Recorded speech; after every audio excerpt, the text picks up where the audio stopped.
The man who runs the New York City subway says President Biden's infrastructure plan is a once-in-a-generation opportunity. And Pat Foye says he plans to make the most of it. It's a $2 trillion package that's the pillar of the Biden agenda. Now, we're going to hear the president pitch it tonight in his first address to the joint session of the US Congress. Last year, as the city shut down, the collapse in subway ridership was unprecedented. Look at that. The revenue lost was dramatic and crippling to the authorities' funds. Only now, slowly, look at the right side of the graph, can you see the improvement?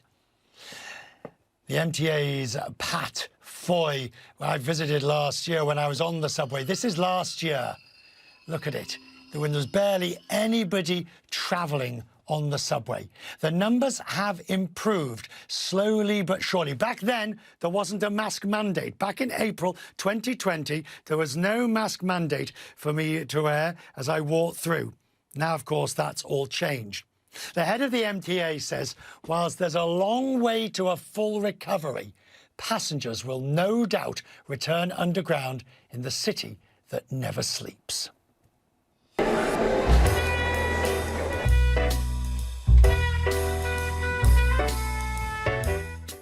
So ridership is down, clearly.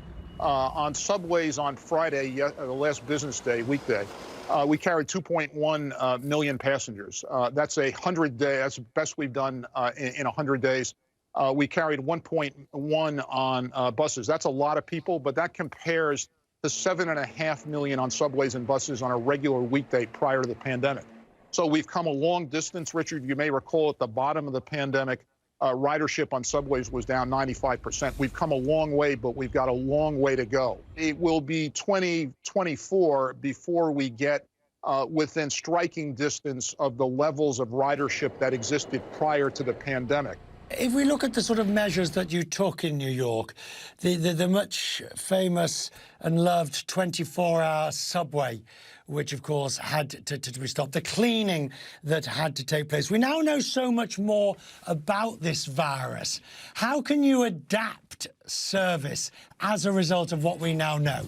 We're looking forward in the near term to restoring 24-hour service to the city that never sleeps.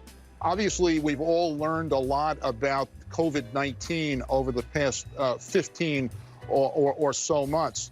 But we're going to continue disinfecting our subway cars, our subway stations, buses, commuter rails, paratransit vehicles, and the like, even recognizing that the primary mode of transmission of COVID-19 is aerosols, coughing, et cetera.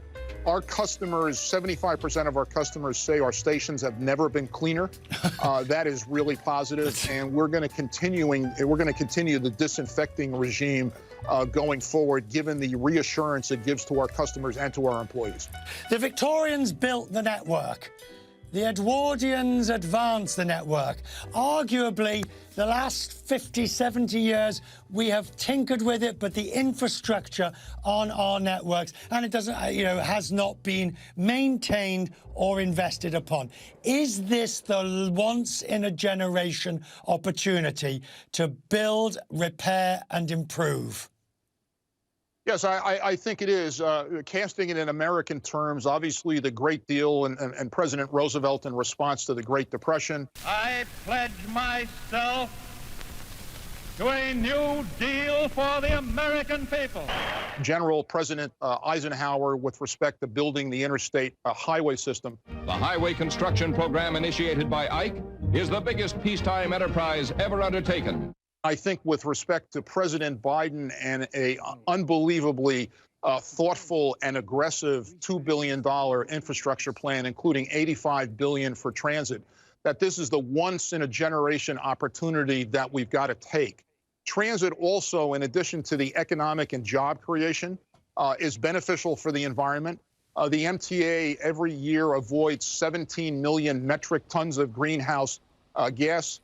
And in addition, there's a social equity component for transit in New York City from the very first days of the subway, and that continues, as I mentioned, 2nd Avenue Subway Phase 2, the 4 new stations in the Bronx, And right now, we continue to carry essential workers and first responders who've been heroes. But your characterization is exactly right, and I just put it in American terms. What have you all learned, do you think, whether it's the tube in London, the metro in Paris, the subway in New York, the great underground railways of the world? What have you learned, do you think, over the last 18 months? What we've gone through in New York and obviously other places around the world is, I think, the greatest mass abrupt change in human behavior ever in New York. And the ridership decline, for instance, during the Great Depression was 13%. That compares to 95% in the worst days of the pandemic in March or April of last year.